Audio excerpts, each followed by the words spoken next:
Purposely. Your life, God's purpose. Listen at onpurposely.com. Wonderful news. Letters from Home has recently joined the Krista family in Seattle, Washington, and we are now part of the Purposely Podcast Network and channel. Thank you for celebrating with me, all of you current listeners, and a special welcome to all of you new listeners. To give you a great sample of the stories you can expect or may not have had a chance to hear yet, we are doing a From the Vault series of some everyday extraordinary faith stories from the past. Here is Ami Shroyer's story, titled Losing Her Beloved Through Medical Malpractice. It literally feels like he's on a trip before we get there, but he just got there first. And the night that he passed away, my daughter actually said to me, "Mom, now it's even." And I said, "What do you mean?" And she said, "Well, the two babies that are in heaven have dad and you have us. It's even." And now for the next episode of Letters from Home, sending encouragement to your doorstep by capturing the heartbeat of God's people, one story at a time.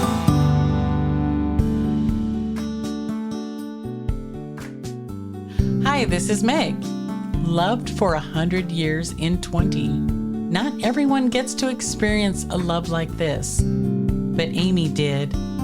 As a traveling teen musician coming off of a rough childhood, she meets the love of her life, Mike Shroyer. They marry and start a family. While preparing land for their new ministry, a family wholeness center, her husband inhaled some debris. And through a series of misdiagnosis and careless medical practice, Mike passes away. Ami brings us into that season of her life, the love, the pain, and the beyond. As her story unfolds, you will see her uncommon faith and that of her children. She is resilient and has an affinity for daisies, which reminds her of her once-in-a-lifetime love. You will be so encouraged. Here is the extraordinary faith story of the everyday Ami Shroyer. Ami Shroyer, I'm so happy to have you on Letters from Home today. It was such a joy meeting you. I still remember in a podcasting group that we were in together the day we talked about introductions and what we all had going on in our lives. And I thought when you shared, wow, Amy's got a hard and amazing story. And I have had you on my heart, on my list of people that I really wanted to hear their story. So thanks for popping on today. I'm so glad to have you here. I'm so excited to be here. I know you're right in the middle of a move and all these things. So it's just great that we can get to your story. So Ami, let's just get right into your story. What was it like to be little Ami growing up in your home? Okay. Well, little Ami, I loved my name. My parents were big on what our names meant. So they told me very early on that Ami Christina meant beloved little follower of the Lord. And I don't really remember a time when Jesus was not real to me. It was just, I don't know if it was because when someone would say, "What's your name?" I would say, "Ami Christina Sandstrom, beloved little follower of the Lord." Like it all just kind of came out. But that set the stage for a steady that God knew that I needed through some very difficult childhood years and teenage. And I don't know, I feel like I've been on a very up and down journey, but with tons of gratitude and a lot of the presence of God. So I can't complain. But my kids say to me a lot, "Mom, your life," because it's been so different for them. And I'm so thankful because that's what we want is the next generation to have the freedom. So growing up as little Ami, I was very creative and imaginative. And my mom, she just told my son the other day, she lives in a nursing home now. She said, I was mad my whole life. And she was mad. Mom. Oh, your mom was. Mm-hmm. Oh, she was very, so creative. Ami had my wings clipped a lot. And my parents were in ministry, so we were always surrounded by the church. And my dad was an enthusiast, very music ministry was his thing, choir directing. He always involved my family. So, but when the four of us would sing often, that was our thing. We sang as a family. My dad would be bellowing his big hearty laugh and super encouraging. And my mom would say things like, Amy, it would have been good if you had held the microphone closer to your mouth, or if it was very, very challenging. I had a lot of conflict with my mom growing up in those early years. And thank the Lord, he has healed that over the years. But it was a difficult season of life. She struggled a lot. She had a hard childhood, and they were married when they were 17 and 19. So wow. Yeah, they were Young. babies. They were starting off and trying to figure out life as well. And so they were still learning to heal. And I think my brother and I just got a lot of the fallout from that. But I wouldn't trade it for anything, because I loved being raised in the church. I loved being around music and vibrant people. We moved a lot. My parents switched churches a lot. And I actually lived in 23 different houses by the time I was 21. So, wow. And sometimes it was in the same town. My mom just wanted a different house. And so we would live in 4 houses in that particular town. And I hate moving. So right now the kids and I, we're going to be moving. And I'm like, oh my goodness, packing boxes and going through things is not fun for me. But, triggering your moving. yeah, it'll be fine.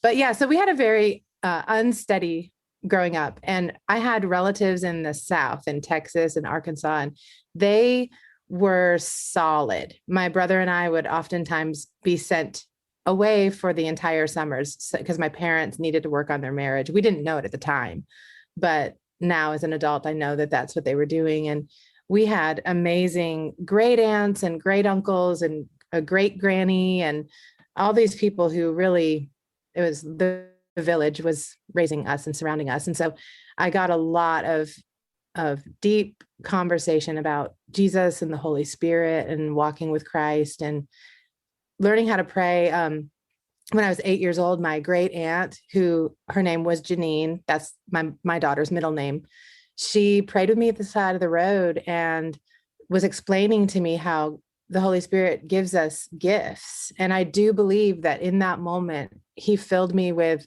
a very uncommon faith. It was very much a gift from the Holy Spirit that he knew that I needed when I would go back home. And it was just, it led into very turbulent years. I think, when you step out and you say, I want to be a light for Jesus, the enemy's not very happy about that. Yeah. And my middle school years and different seasons were very, very difficult because of my faith. And there was a lot of ridicule and there were some hard years in there, but again, I don't have anything to complain about because it just was part of the story and made me stronger. And I used to read my Bible before going to school and say, Lord, I just want to pray for those people, these people that are not treating me well when I get to school. And you say in your word, love your enemies and pray for those who persecute you. And I'm going to do that every day. And I would go in and they would do very mean things and I would love them anyway. And again, we moved a lot. So I lived in that particular school about 3 years. And when I left, the girl who had started a lot of the bullying came to me and had some very profound things to say that were positive, that they were really going to miss me. And I, of course, thought, oh, you won't have anyone to pick on. Right? But she said, they're doing to me some of what they did to you. And I don't know how you got through it. And I was able to tell her about Jesus and invited her to my youth group. And so I was always that really weird kid who I was starting the groups that would meet at 8:00 by the flagpole and pray. And I would do Bible studies for little girls out of my house for 3rd through 6th grade girls. And we came up with all kinds of names and for our clubs, our Jesus clubs. And so then when I was in high school, I was already starting to write music, and my mom and dad wanted me to go to college and they wanted me to marry a Gaither. I was very good friends with Bill Gaither's nephew, and they were devastated that I gave him the let's just be friends speech. And friend zoned. Yeah, he was in the friend zone. And I didn't end up going where my parents wanted me to. I I actually skipped my high school graduation because I had concerts scheduled, and I went and had bought a sound system and put it in a van and traveled around and sang my Jesus songs wherever anybody would listen, which my kids think is hilarious now, Oh, looking back. I was really young. I would not want my kids doing that. What was I thinking? But it was an amazing, amazing time of just seeing God provide and being in some really crazy little towns and crazy places. It just was so fun. And I wouldn't trade that for anything in the world either. It's just great. And that's So how I met my husband. so was it a band? No, just me. I would play the piano or the guitar. I don't really play the guitar Just very you. well. Yeah, just Wow. me. And I made some recordings. And so I would have the accompaniment tracks to those. And it took a long time for me to feel confident enough to do my own music. I was kind of going out and doing other people's music. And Hmm. then I felt like I'd written this one song called Holy God, and it just felt like God wrote it. I just happened to be in the room. I shared that live one night and it got the most response. And the Lord convicted me that he was giving me songs for a reason and I really shouldn't hide them. So I started to do those, and then everything changed. It just, I started to record music. Now I look back on it and I think it's dated and some of it's a little embarrassing. The lyrics are kind of wonky or whatever, but it was a lot of passion. And I'm so thankful for those years and to have had the opportunities. I saw a lot of miracles. What a determined young lady. So here you are walking with the Lord, starting Bible studies and clubs, just going out on the road ministry as a teenager and even skipping your high school graduation. That's pretty crazy. So it sounds like your parents were pretty supportive, but were they also like, just step back and let's let Amy do her thing? I don't really know. Like, I think our relationship was a little severed there in that the end of my high school time. We had a really rough season, I would say, from which probably played into it as well. I was ready to get out of the house and go find my way. There was some orneriness in Amy at that point too that I'm not proud of. The Lord convicted me. I was about 21 and I really felt like God said, take your mom with you on this trip. And so I asked her, and I had concerts and I was going to be traveling from New York State all the way to Texas and then back. And so I had concerts for about 4.5 weeks. And I invited my mom. And I was terrified. And I said, Lord, this can't be. And I just really felt like I need to. And she said, yes. And then I was like, no, oh my gosh. But I knew that we were going to drive away with one relationship and come home with a different relationship. And while there were still moments after that, I'm so thankful that we did that because it was much needed. And I knew, sometimes when you're in conflict with other people, being in the car is the best place because you don't have to look at each other and you can play music or you can talk, but a lot of guards come down driving in a car. And that was a great road trip. And she got to see me in a different light. And I think she started to respect my quirkiness and my randomness wasn't maybe as random as she thought. And my husband even said that in our early marriage years, I was still doing concerts. And he said, Amy, do you realize that your prayer time at the end, because I would end a concert and then I would stay in the front. And I would always say, I believe in the power of prayer. And anyone who has a prayer request, please come forward and I'll pray with you. I believe that God can do a miracle in your life. And sometimes that portion of a night would be longer than the concert was itself. Wow. And my mom got to see that time with people. And it was really beautiful. Just a small question. I know, there wasn't Airbnb back then. And did you get paid for concerts and you just arranged a full-on trip like that and set up all the locations? I would contact churches and It was crazy because I didn't have a cell phone. We still had paper maps. I don't know how I survived it, honestly. You met your husband on the road?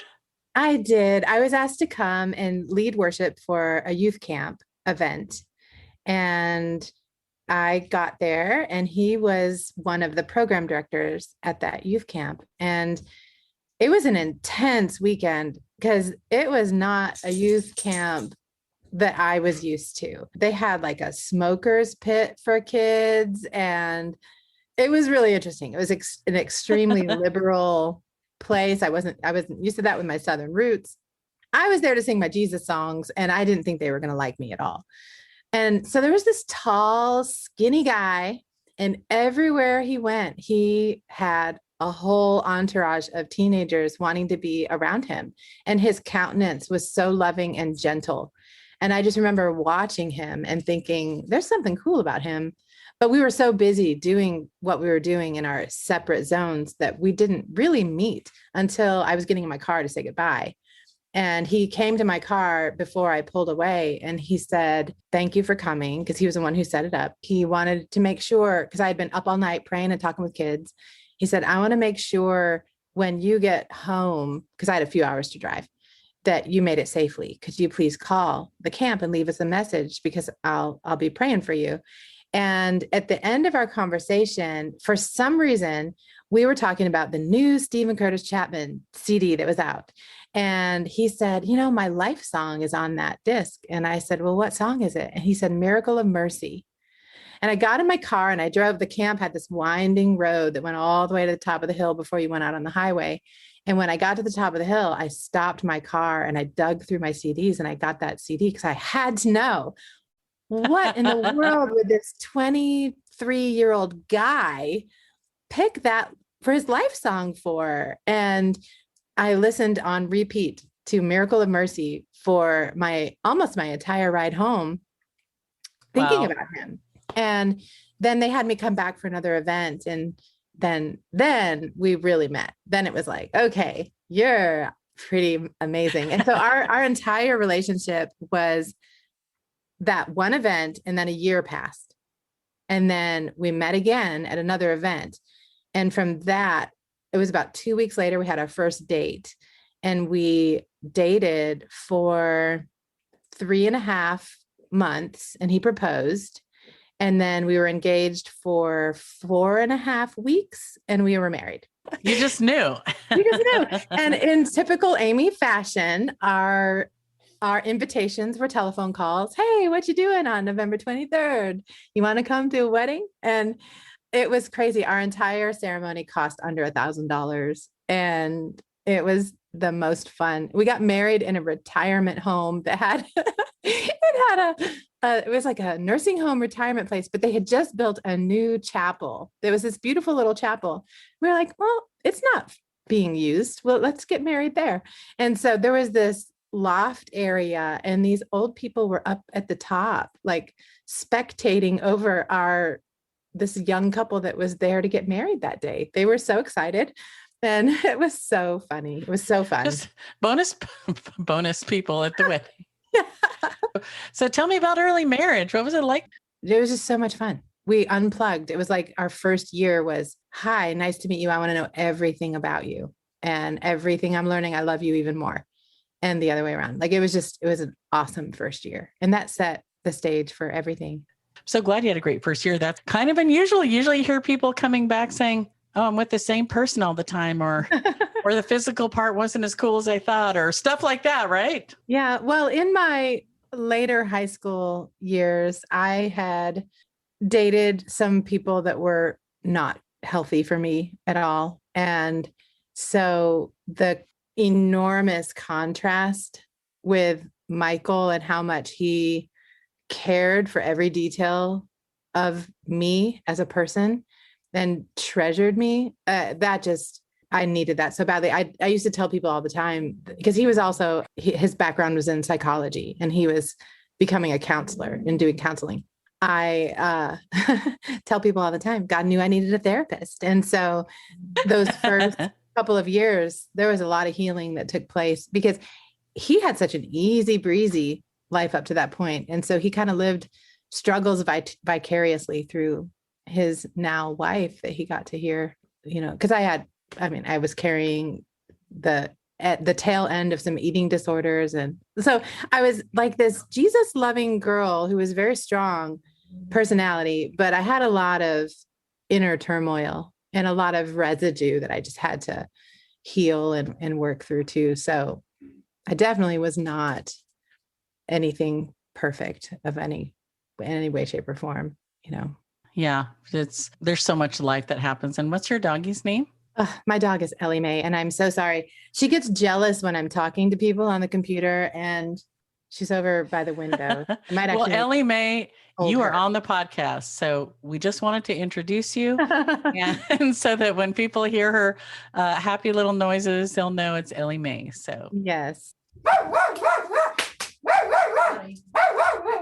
It's kind of funny that we introduce her and then she Goes crazy. Yeah, I might have to leave that. So long story short, we ended up packing up a U-Haul and moving down to Atlanta and working for Andy Stanley's church. And we were there when there were 1,800 adults plus youth and kids. And in 4 years, that church exploded to over 18,000 adults plus youth and kids and 3 campuses. And it was just this time of church growth. Wow. And we were right there, amidst it, because when we moved there, we were in a staff of 24 people. So we got to know people very well. Mike was one of the children's pastors there, and then he worked with the middle school, and it was just an amazing time. So our Atlanta years were where we had our first pregnancy and had a miscarriage. And then a year later, we had my son, Jeffrey Michael. And during that whole season, as far as ministry goes, we got more and more into working for a ministry. We grew less and less ministering to people. So it became less satisfying. As wonderful as that was, it was not for us, because the way that we were wired, it didn't want to be a small cog in a big machine. So the Lord gave us a vision for families, for the home, for, not looking at a stage and the professionalism of a stage, but what's really going on in the names, in the homes, the people behind the mailbox. Like, if we were to pull back the curtain, is your home okay? That's really important. And so we prayed for a few years, and we ended up leaving Atlanta, moving to North Carolina to start a new ministry to reach the homes. We were still serving in a church in North Carolina when we first moved here, because that's how we ended up here. A church found out that Mike had left that church, and we didn't want to get into another church again. So they waited over 2 months for Mike's answer. And we ended up saying, wow, they're really waiting a long time. Maybe we should do this. And so we ended up moving here, and I'm so glad that we did, because this area, when I first was here, it felt like a small town that little Amy loved and grew up in. And once we got out of the traffic of Atlanta and living our lives around traffic, we didn't want to go back. We spent a couple of years trying to figure out, okay, we're serving this church, but Mike has about 3 years of children's ministry left in him. This family thing is really what we're all about. And that church knew that. So we served there for 3 years, and then we started this family wholeness center. And in time, we ended up on a 47-acre property, and we didn't own it. We were just leasing it.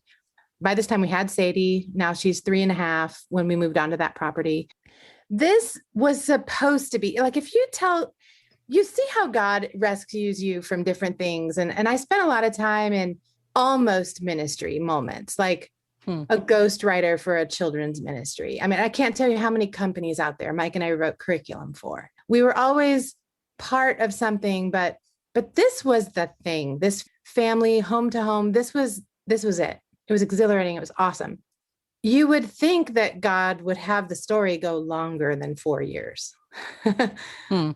But unbeknownst to us, we were in the 4th year on this property. And that summer, I had a surprise pregnancy and it was amazing. My daughter especially was so excited to get a little brother or sister. Then it was about the 11th week. So right before the second trimester, I miscarried that baby. And that was so sad. So we had a memorial on the property and it was just, and Mike was in the middle of doing a lot of ground clearing for the land to prepare it for outdoor events. And he had his first couple of weddings to host there and to marry off some beautiful people. And he was working around the clock on this land and he breathed in some debris and we just couldn't clear his sinuses with it.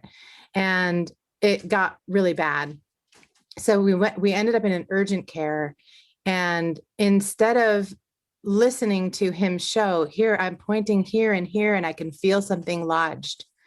If you could just get it out. They gave him shots and they were very powerful medications that he didn't need and his body did not respond well to. The other part of this that I didn't tell you is my mom was addicted to prescription medication.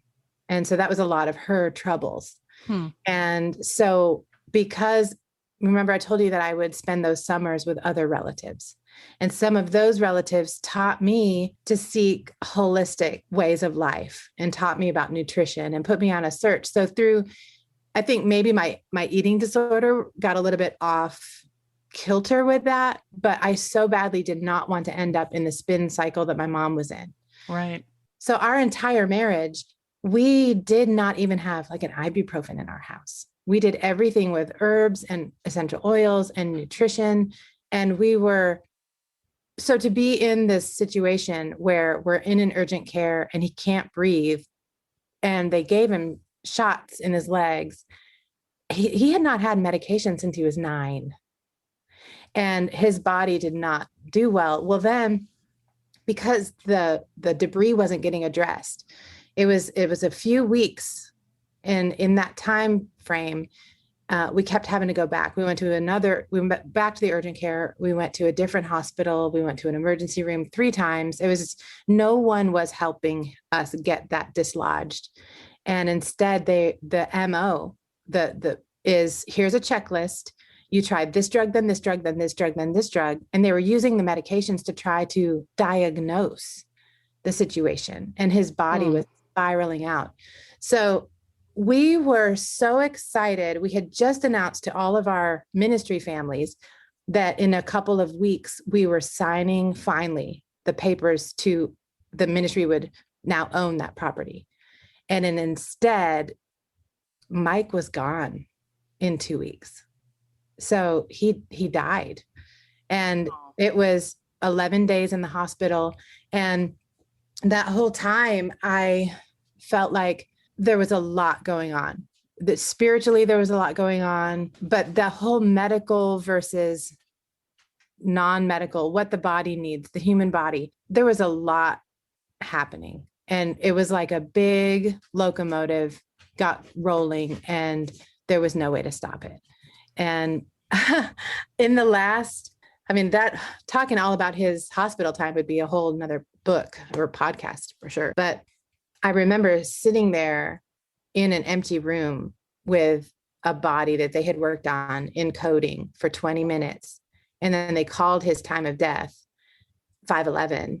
He was born May 11th and he died at 5/11. And all of that year, I had been traveling and doing a wholeness talk called the 5/11 Wholeness Journey. And it had nothing to do with anything about his birthday. It was about the 5 senses helping you identify illness in your 11 body systems and how you could address your whole self, spiritually, mentally, naturally. It was this whole thing that I was teaching. So when the doctor called the time at 5/11, it was so fast in my head. Like in that moment, my brain went, God has something in this, because that's not an accident. Because I immediately thought he was born on 5/11 and I've been talking about 5/11. Why did he die at 5/11? Why did they only work on his body for 20 minutes? That's so not normal for a 42-year-old man. It was crazy. And all of his, like the whole thing in the hospital was his vitals were great and all of his tests. They did they did tens of blood draws and tests, and there was nothing wrong with him. So anyway, I sat there with his body for 3 hours in a room by myself. And occasionally someone would walk in or walk out from behind me, but I couldn't believe that God wasn't going to raise him up like Lazarus.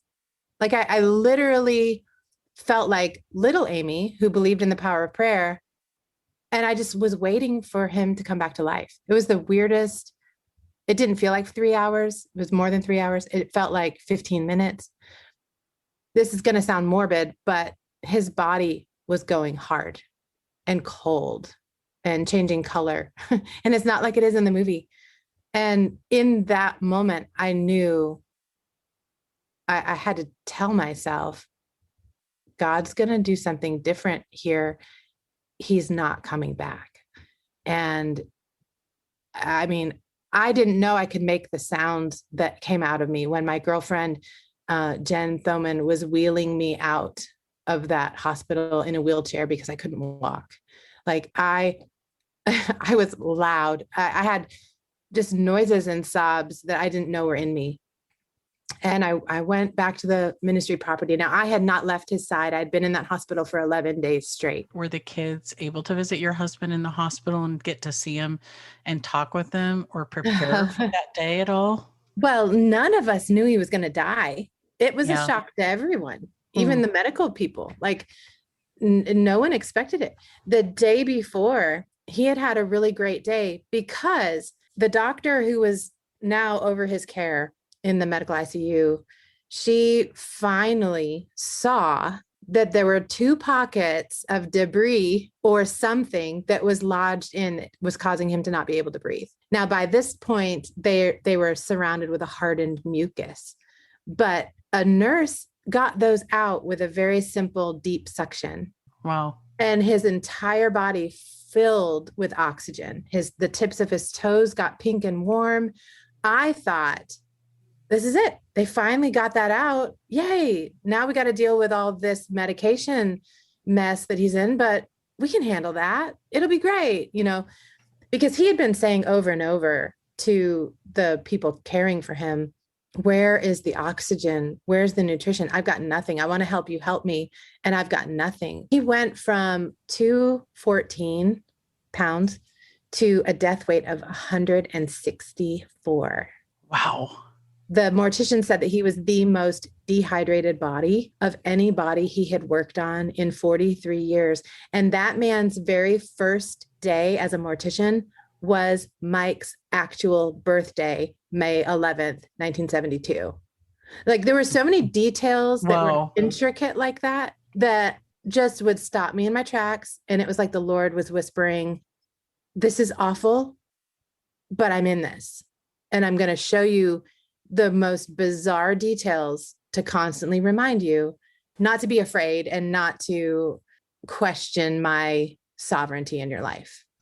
And there was only one extremely fleeting moment, and it might have been in that time period where I was sitting with his body, that I heard this thought that wasn't at all like me in the back of my head that was saying, what if everything you've believed is a lie? What if prayer hasn't really been answered by God that you've seen all of your life? Because what's happening right now? It was definitely the enemy, but it sounded like my own questions in my head.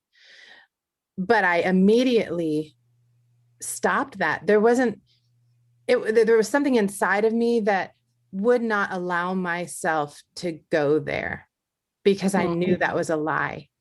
And I don't really know how to explain it other than that, but that was the only time that I even started to question. Can you go back just for a second to the moment when you said oxygen filled, and he had, like pink toes, and how was his spirit? And was there conversation about that? Was he so excited that he could feel a difference? And was he pretty coherent in talking about all that?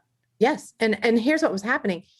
We knew it was the medication, even though no one believed us, because we were watching the clock. and they would put the medications in the IVs, and he would go paralytic. His fingers and hands would shrivel up, and he would look like he was, what's the word? Not cocoon, but there's almost like comatose, but I don't know what the word is I'm looking for. He would just freeze. It was a shock state. He would be in a shock state. And sometimes his eyes would be open, which was really creepy. And sometimes they would be closed. It got to the point where his body, his eyes would not blink. He was creating no saliva in his mouth and no water in his eyes. He was in so much discomfort. And I asked him, I said, when you go into those shock episodes, are you aware? Like, please tell me that the Lord just takes you somewhere else. And he shook his head no. And he said 3 words, Amy: agony, pain, desperation. And so what would happen is enough time would wear off those medications. They would be leaving his system, and he would start to function again, and he could bend his fingers and things like that. And so we would tell the nurses, do you see this? Like, he's coming back. And they would just, because they were told, and it was on the chart to do so, they would stick the stuff in the IV, and he would freeze up again. But we couldn't get anyone to see it, and no one would believe us. And I sounded like the crazy naturopath wife who thought she knew more than the doctors. And, they don't like, they didn't like that I had knowledge with no MD to my name. And so, Amy, after you said he went through all that pain, and those 3 words that you shared are so hard to hear. It must have been so hard watching your beloved, your husband, your precious, loving husband suffer like that. And was there a change in how he felt once that lady suctioned out those obstructive items? Did you see a big change? He was so happy. The biggest thing for him was he wanted to see the kids, because at that point it was like the 9th day. So he hadn't seen the kids since we had first arrived. They came in, they were able to visit him kind of early on, but then they weren't allowed in the medical ICU because they were too young. J. Michael was 12, so he could visit him, but he stayed with his sister. So he needed to see his kids. And so they brought the kids in the next day. And the nurse that we had that day said, I don't care if they report me, I'm letting your daughter in because he needs to see his kids. She was great. Wow. And he was so precious. He just kept saying to me, do I look okay? Do I look okay? Do I look okay? He was so concerned at how he looked for them to see him like that. And we actually, a girlfriend of mine who's a professional photographer, she was the latte fairy that morning, and she brought me a coffee, and she was there when my kids arrived. So with her phone, she filmed the whole visit and took pictures. And little did we know that was going to be our final family photo session. Wow. We prayed with him and everything. And at that point, his body was sweating. It was trying to rid all of that toxicity so badly that he was drenched, but he was never running a fever. It was a very strange collection of things that were going on with him. Now, when I researched all those things after the fact, it's all medication toxicity. If you watch medication toxicity, death by dehydration, death by starvation, it spells out completely what happened to his body. But no one wanted to look there, because what ended up happening, you asked the question earlier, that the reason why things didn't change from that point forward was the doctor who finally believed that he didn't need all the medications went on her leave for a couple of days. And she was our only person who believed us. She was the one who finally saw the 2 blockages. There was a team of doctors, and they were all in disagreement with each other, and they were all competitive. They were trying to treat Mike like, who's going to win? Who's going to figure out this house episode? And so there were a couple of men, and they kept pushing the drugs. And so we knew she had left Mike, this doctor. Before she left for her leave, she took Mike's hand, and she said, I'm going to see you in a regular room when I get back, because I have ordered that they start detoxifying your body. That never happened. And so I heard that from her and watched medications continue to come. And I started to relax a little bit too and go down and try to get some sleep at that point. And I would come back to the room and he would be in a shock state. And I would go crazy saying, what happened? Who? And the nurse would say, oh, well, it was time for this drug. And I would say, no, this doctor said that was all stopping. Why isn't that stopping? And so it was very frustrating. So in that last bit of time when his resting heart rate was so high and his oxygen level was so low, they ran a spinal tap and they missed it and tried 4 times on a spinal tap. And the reason why it wasn't working was because he had no fluid in his body. He was dehydrated. They did, it's the neurology test where they stick pins all over your body and test your neurological pathways and stuff. And it was just awful. And all the medications that they did for those procedures, a doctor in the hallway said to me, your husband has the liver of a horse. We gave him more sedation. It was enough to sedate a rhino. Any normal man would not survive. And I said, you're terrifying me. And Mike went into an episode and never came out. So during that time, I was exhausted. And when I took a nap, a friend of ours was sitting with Mike. And I found out a few weeks after Mike died that he was really gibberishy in that point, really restless, but he came to and had a conversation as clear as can be. And our friend witnessed it. And he said, Mike got totally still and was looking at someone who Andy couldn't see. And he gave a really sad sigh. And he said, okay, then what's next? And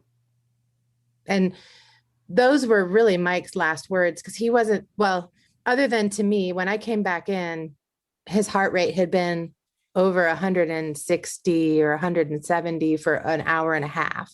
Things were just going wrong. And he said to me, something's wrong. Like his tongue swelled up like an anaphylactic. Like it was all terrible. And so at that point, I looked around that place and no doctor or nurse was recognizable. Now we'd been there 11 days and it's like all the shifts had changed and all of these people were total strangers and didn't even know us. So when I ran out to get a doctor to help, it was no one that we knew. And so this doctor came in and he literally was, you know how they like to get caught up on a person and find out there wasn't time for that. And so he was as frustrated as I was, but he said, what do you want me to do? And Are you kidding me? I shook his shoulders and I said, you're the DAMN doctor. You tell me. And I really think that I was yelling at the doctor when Mike died. It was like, there was no lovey-dovey, like, oh, here's my last words to you. Like it was just the most horrible little ending there, because that's when the code happened and we were sent out of the room and I watched everything from the window. It was awful. Oh, Amy. And, I remember all of those details. I went through his 917 pages of medical records with friends that are in the medical field. I tabbed and highlighted and questioned and made notes of so many things. And then there were several more things that came after that because they didn't do a toxicology report. So I made sure that they did. And the toxicology that I requested were those drugs at the end, and they didn't include those in the toxicology report.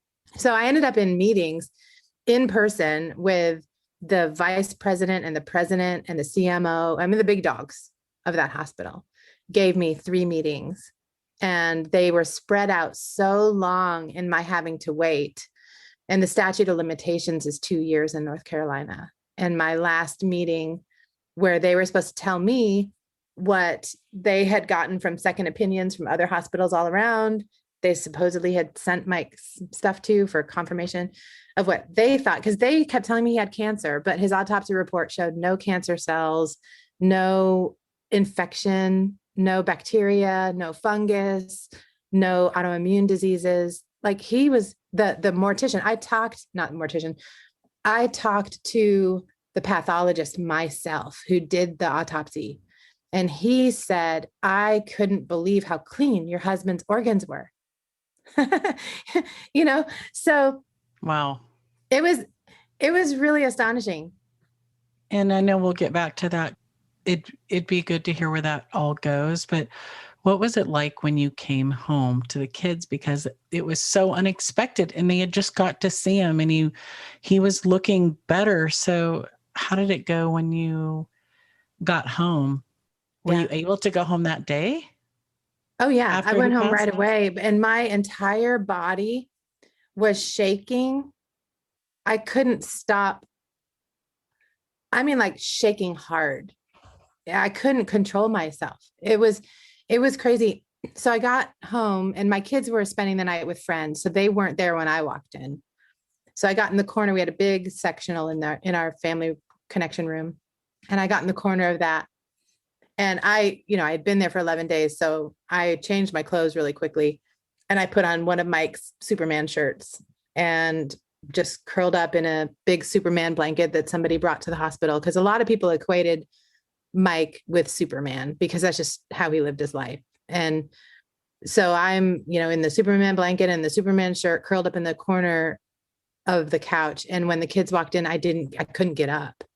So they came to me on the corner of the couch. And I mean, they could see it all over my face. It was the most horrible moment. And I just said to them, he's gone. And they both, oh gosh, I haven't thought about this in a long time. They both just doubled over and were crying, one on each side of my lap. And we didn't really say much of anything. We just cried. And I don't think I left that spot on the couch for hours. Like people were coming and going because this was a ministry house that we lived in. Our worship room was on the other side of our master bedroom. So we lived in the place where all of these families came and did life. So it was a constant rotating door of people. And for hours, I was just in the corner of that sofa, falling in and out of sleep and just ignoring everyone. And it was very surreal. And our army of friends, oh my goodness, they were just like, they activated meals and every single thing you could possibly imagine needing to be taken care of with my children was happening all around me. There was an army all around me and I sat on the sofa. Now I didn't stay there forever, but I was there a long time. And then family members from out of town started to come in and, we had to plan a memorial service. I had to go and do things I never thought I would have to do with paperwork. And then of course we were expecting that was around the day that we were going to be closing the purchase papers on that property. And all of that came to a halt. And this is really crazy. So a couple days after he died, a man came to the door that was a businessman who had gotten himself in some trouble and he had been suicidal and Mike helped him. And he came and he doubled over sobbing. He said, I wouldn't be alive today if it were not for your husband. And he said, I have some extremely lucrative things happening right now. And I'm going to set up college funds for your children and donate $1 million to the ministry. And so in that moment, I thought, wow, did it really take Mike's passing to then begin all of what we really wanted to do? Well, then that guy ended up in jail. So that like 6 weeks later, that didn't happen either. So there was such a strange season of, it was just very confusing, but God was so steady. And so I imagined in my mind, I wanted to stay on the property. I didn't want to leave. Mike was everywhere there. The baby that we had miscarried was there in a beautiful little prayer garden. Like I didn't want to leave there, but everyone, including our board of directors and stuff, they're all like, Amy, you can't stay here. You need to go. You can't afford to be here. The kids and I had to leave. And I pulled up the computer one night at the end of January. Mike died on December 2nd. And so it was the end of January. And I said, okay, Lord, give me enough strength to take a step. I didn't even say like multiple steps. I just said a step. And I opened the computer, and I mean, this stuff and thoughts in my head were clear as a bell. Where to search, the zip code, what size house, what dollar amount. It all came into my mind. And so I looked it all up, and I found this cute little bungalow needed some TLC, caught my attention. And long story short, the kids and I bought this place, and we nicknamed it Writer House. And it's on a corner lot, and it's in a city, but it doesn't feel like it's in the city. But it gave us a place to write and to be therapeutic in expressing ourselves and crying and living with each other in this little huddle. It was like a Writer House huddle. And for 5 years, we've lived here, and I have done all kinds of renovations to this place. And now we're selling it, and we're going to shift and have a clean, fresh start. But this Writer House served its purpose because we needed to huddle and heal. And now we're ready to be wide open again. Now we want to be in a space where people are coming and going, but we had to shut ourselves off for a while. And I really struggled with that because that didn't feel like ministry to me. But sometimes you got to do that. Absolutely. So what happened with all the paperwork in the hospital and the malpractice and all that? Did that have some kind of an ending? Unfortunately, in our very last meeting, the now president of the hospital said to me, the only way that you can have your questions answered is to take legal action. And I didn't have enough time. I did have an attorney come out of the blue. It was a total God thing. I wasn't seeking it out. It came to me. I thought that was going to happen. And then that door closed. There was a lot of, wow, God is so miraculous. Oh, no, that's not going to happen. Like, it was a very up and down time with more questions than answers, most of it. But a lot of conversations happened, and I know they remember me. I know that the one doctor, because she even said to me, she cried and she said, not a day goes by that I do not think of Michael Shroyer. He changed how I do my job. I think of him every single day when I come to work. And I know she's not the only one, because we were different. We were a couple that, we were told, you guys are like the 100-year-old couple who, like, you're not even that old and you act like we've just never seen a love like this before. And so we know we made an impact. And I know there's more to the story. I went into those meetings and I said to all of those doctors and supervisors and heads around that table in that boardroom, I'm here to build a bridge and not a case. Mike said when he was counseling families all the time, build bridges, not cases. That was one of his catchphrases. So I want to build a bridge. And I believe there were a lot of bridges that were broken in the patient family voice, in screens versus stop looking at my vitals and look at me. Like, intuition needs to come back as an art in caregiving. Where is that? Like, how can we bring caregiving and intuition back into medical care? And what about the holistic? Why was his body so dehydrated? What went wrong why did no one who walked in the room know anything about diet and nutritional value and vitamins? There were so many bridges. I would love to be able to help. What can I do? What can Mike's story do to make a difference? And in the end of it all, the president said to me, nothing, unless you can make a public statement that he received the high standard, the high gold standard of care here, then we cannot build a bridge with you. Wow. And I actually said, wouldn't it be better if the woman who should be so angry is willing to build a bridge? Doesn't that tell a more striking story? Let's work together. I want to help you in spite of what happened to him. And so it's funny. The kids and I are going to move to that city, right where that hospital is. You would think I would want to move far, far away. But I don't. I want to get closer. I feel like there's something more that still needs to happen. And like the Lord is guiding us right there. And in the second meeting, that guy who's now the president had given me a card and he hand wrote his home phone number on it. I've never used it. I feel like I just keep praying and asking the Lord, should I use it? Should I call him and just say, it's been 5 years and I still would love to see bridges built. What can I do to help? And just see if something opens up, if I'm brave enough to do so. Yeah. Amy, have you forgiven them? Have you forgiven this staff? I think I have. They don't owe me anything. And that's really what forgiveness is. I mean, I said to them in the very last meeting, I said, you can't, this hasn't been about money. Like, there's no way to compensate. There's no way to, he can't come back. Like, what's done is done. Right.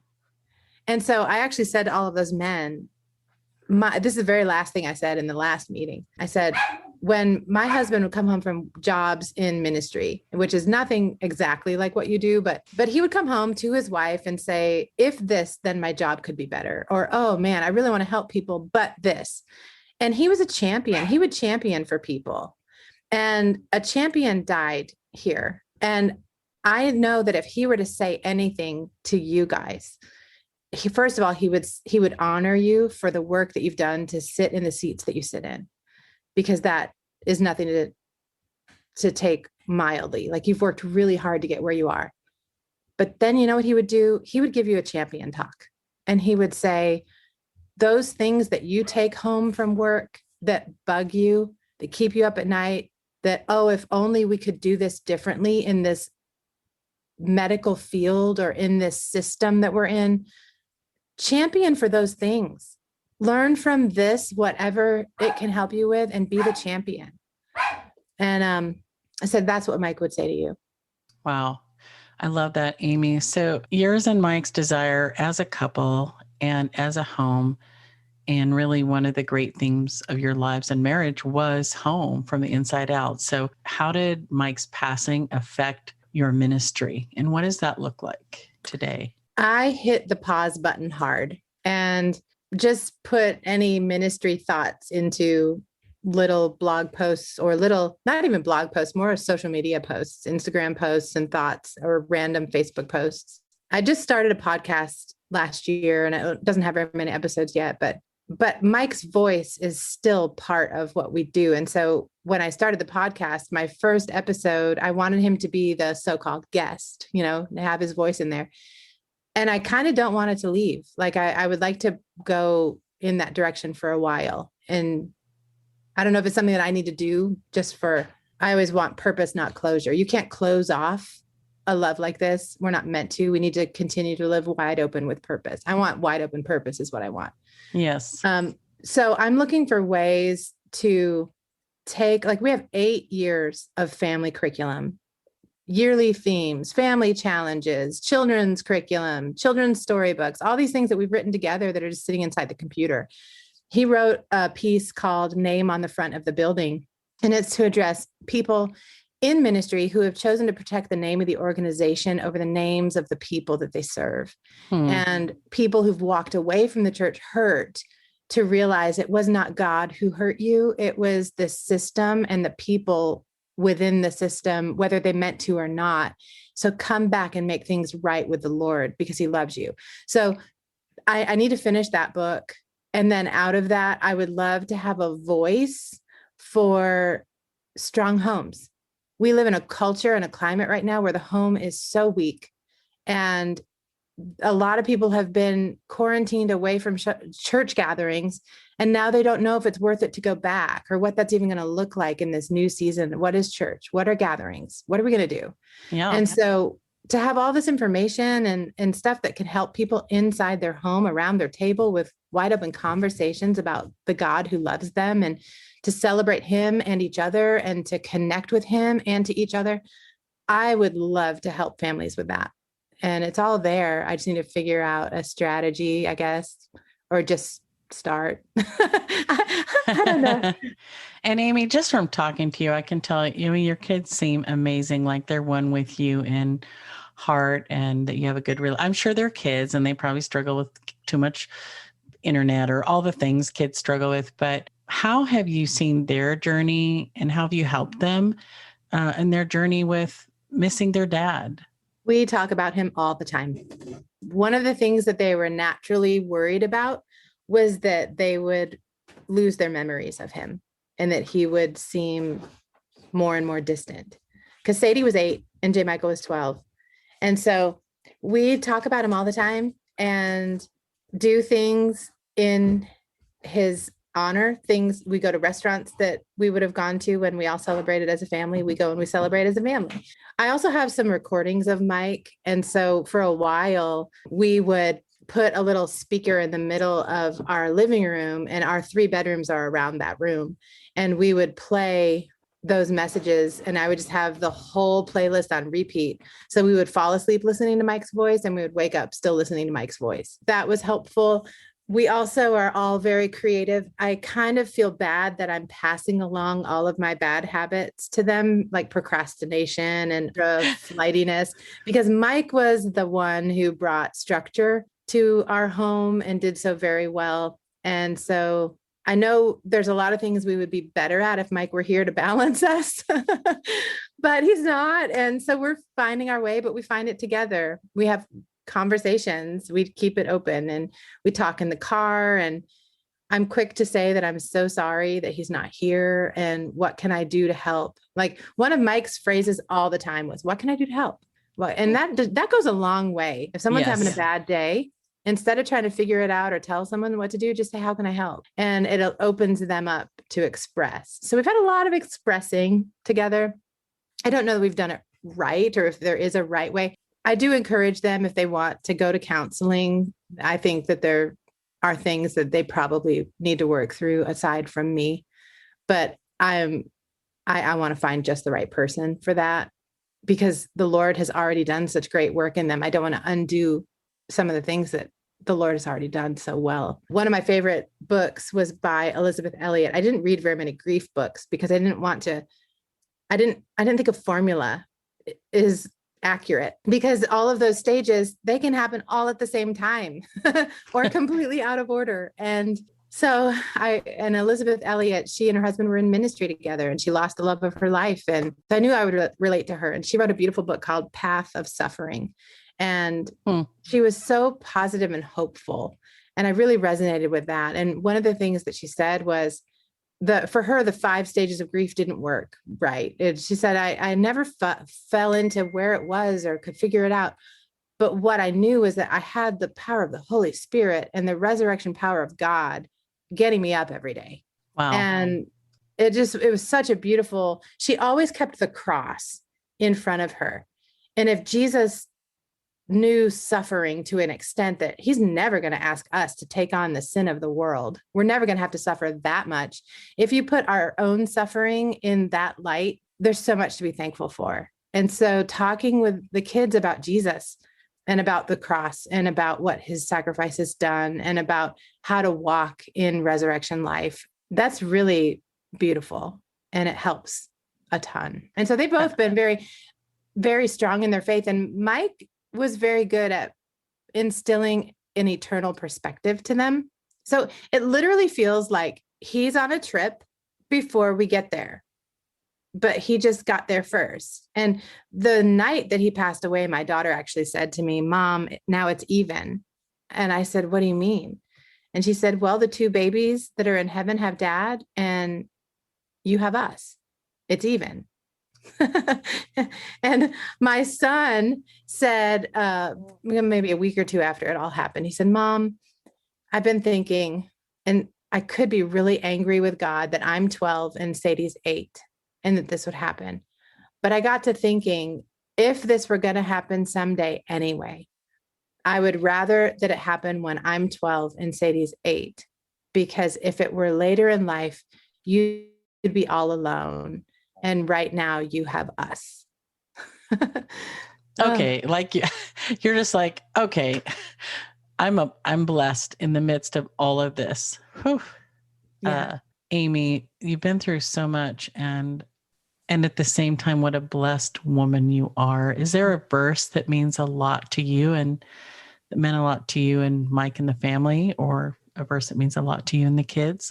There are so many scriptures that I have clung to, but I think the one that I loved as a child that has resurfaced today in a totally different way is Hebrews chapter 12, where it says, since we are surrounded by such a great cloud of witnesses, let us lay aside every weight and the sin that so easily entangles us, and let us run with endurance or perseverance the race that is marked out for us, looking to Jesus, or affixing like cement our eyes on Jesus, who for the joy that was set before him endured the cross, despising the shame, and is seated at the right hand of the throne of God. I think everything is there. I think of all of the people that he talks about in Hebrews who didn't see what was promised them, but they're considered heroes in the faith because their faith was there, even though they didn't see the promise come to pass fully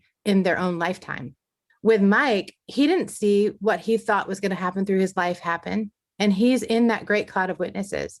And I think that if they truly can look in and see us in our lives, they see what we're going through, and they're always cheering us on. And they would say, don't be afraid. Don't let insecurity hold you back. If you could see what we see, you wouldn't be afraid. You wouldn't give in to that sin. You wouldn't be in despair. Lift up your eyes to the hills. Where does your help come from? Rise up today. Before we seal up the envelope on this story of encouragement, I have prepared bonus material for you that we like to call the PS, sure to make you smile and be moved within your heart as you see a bit more of the heart and personality of our guest. Here is your PS. Are you ready for some bonus questions, Amy? Hit it. One reason I do the PS is because we are not our hardest day. You know, I know you're a fun mom who loves to laugh and be silly and play basketball with the kids. Absolutely. Do you have any hidden talents or party tricks? My most ridiculous one is that I worked at a country Western radio station as a DJ for a while. And if you listen to yodeling music long enough, you start doing it. So I'm a very bad yodeler, but I can yodel. I'm not going to show you though. It would be painful to your listeners. Any pet peeves? Whining, lying and whining. But I think whining might take the cake. Oh, that's a good one to have as a parent, because then you don't get the kids coming back to you 10 times because you're like, no. Right. You know, when I hear whining, my button of I will never respond to whining.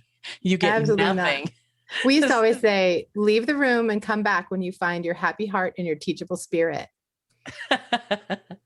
So is there a person or character in the Bible that you really admire or relate to?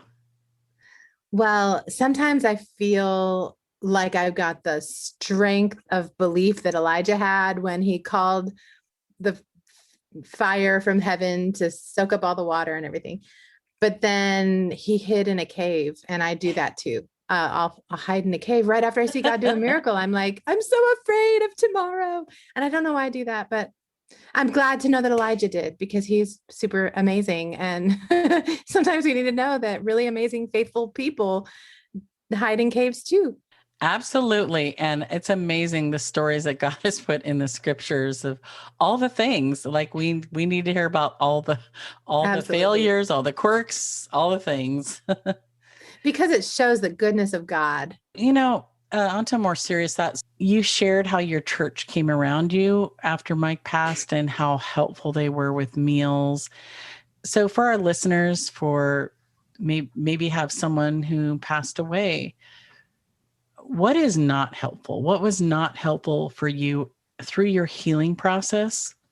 It was honestly our homeschool community that surrounded us with the most helpful things, because it was active. It was, we're going to do a grocery run and take the kids, and they get to pick out what they want from Costco, because we want to speak into their lives and give them a choice. And like people that just naturally are in that homeschool thing, I guess, with their own homes and their kids, seem to think of the kids a lot, which is super great. One thing that was not helpful was that people began to expect some sort of closure.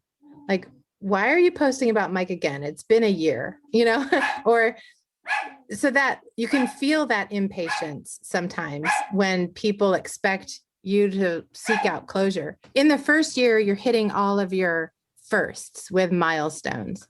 And so you got a lot of adrenaline. You're kind of dreading your first anniversary or your children's birthdays and things like that because you got to get through it. Year two, you realize, oh my goodness, we're going to be doing these years for all the years. It's not going to stop. And that's kind of sobering. But people are still around that second year. Year three, no one means to, but they've gone on with their lives. They're not thinking about your loss the way that you're still living in your loss. So those people who stuck around and intentionally got into my life in years 3 and 4 were amazing. Like still in year 3, every once in a while, getting flowers at my door or just, how are you doing and what can I do? Those really, I'll remember those forever because it just shows that people still, anytime people share a memory of Mike, it's wonderful. I think the probably the biggest thing is when people don't know what to say and in trying to not be awkward, they say nothing. Don't do that. Be brave enough to tell a person, even if it's the same story 100 times, the fact that you remember that person and you want to talk about them is a blessing, and don't think it's awkward. That's really good. Thank you for sharing that. Amy, you've already shared some of the special things about Mike, but was there anything else? What did you love most about Mike? I can answer it with this. When you sit at a table and you think that you have a piece of pepper stuck in your tooth, or you feel like some food is on your lip or whatever, and you say to the other person, "Do I have something on my face?" His answer was always, "Just beauty." And I would say, no, really, I need to know, like, am I drooling the sauce? And he would just smile and say, "Just beauty." So I love the fact that he loved me and saw beauty through imperfections. That's so precious. That's amazing, Amy. So what do you love about each of your kids? And are there things that they each do that remind you of him, whether it's their personality or their smile or their quirks? Mike's stature is all over his son. He walks like him. He stands like him. So that's amazing. His smile is the same. And J. Michael is full of peace. He was born with such peaceful sounds. And I just remember looking at his little teeny tiny 6-pound, 7-ounce body and feeling overwhelmed at the fact that he was spectacular. It had nothing to do with me and Mike, but this little baby was sent by God to this earth, and I honored him. Like, I was honored to be his mom. And now that he's older and he's a deep thinker and he helps lead worship and helps his friends and is such a listener like his dad was, I am still even more honored to be able to have a front seat to that. And I know he's going to just bring such peace. Do you think J. Michael knows that? Can he sense and remember his dad's kindness and spirit and feel that he does have that? Does he recognize that? He can. He just turned 18 2 days ago, and we were in the car together, and he actually said, "Mom, I know that God has destined some things to come out of my life through all of this." And he was thankful for it. And he can't wait to see whatever that is. That's so special. And how about your daughter? So she's a firecracker. She's very spunky. And the best word for her is light. She is radiant and just full of light. And she just kind of vibrates in this lively space. And it's just bright and beautiful. And so sometimes if she has friends that kind of live in that teenage drama, dark, melancholy world, you can see the stark contrast and struggle with her. So I'm always telling her, just remember your light and just stay buoyant and let others rise up to where you are, because you'll help them that way. You don't have to, you can go and you can reach them, but don't stay in that place for yourself.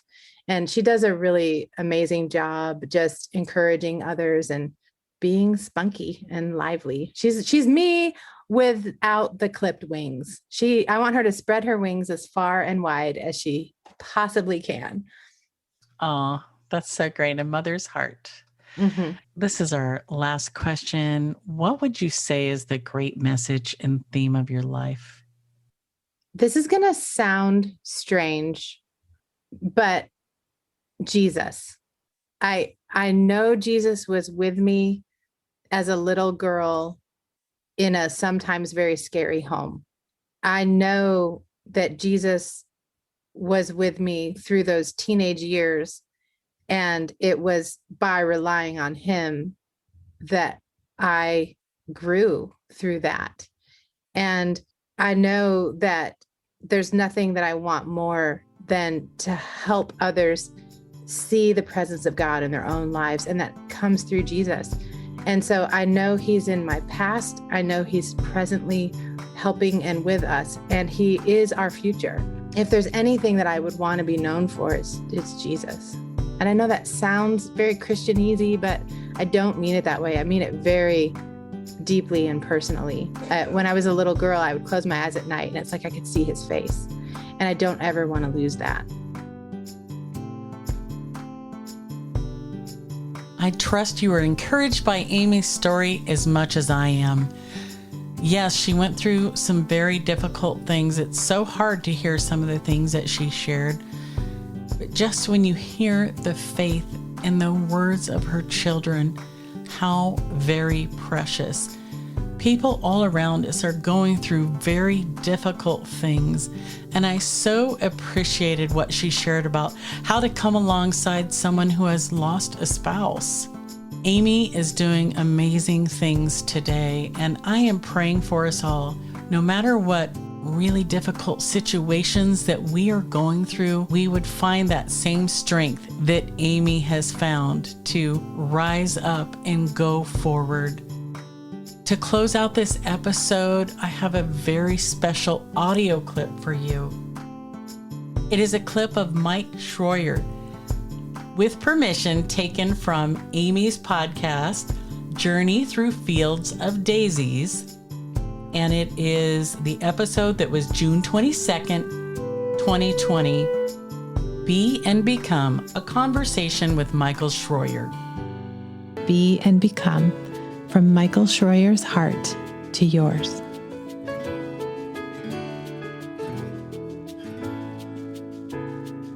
I've had 3 big ahas, life-changing ahas, since I've married Amy. I've had lots of little ones, but I've had 3 life-changing ahas since I've known Amy. I promise there's a point to this, so please, please, please stick with me. The first aha I had was the night that I proposed to Amy. I had not planned on it. I didn't have a ring, didn't have a place to live, was making very little money, yet the night that I proposed to her was literally the worst day we had ever spent together. And it hit me that night that the worst day with her was better than the best day I had with anyone else, and I just didn't want to let her go. And so I proposed to her that night.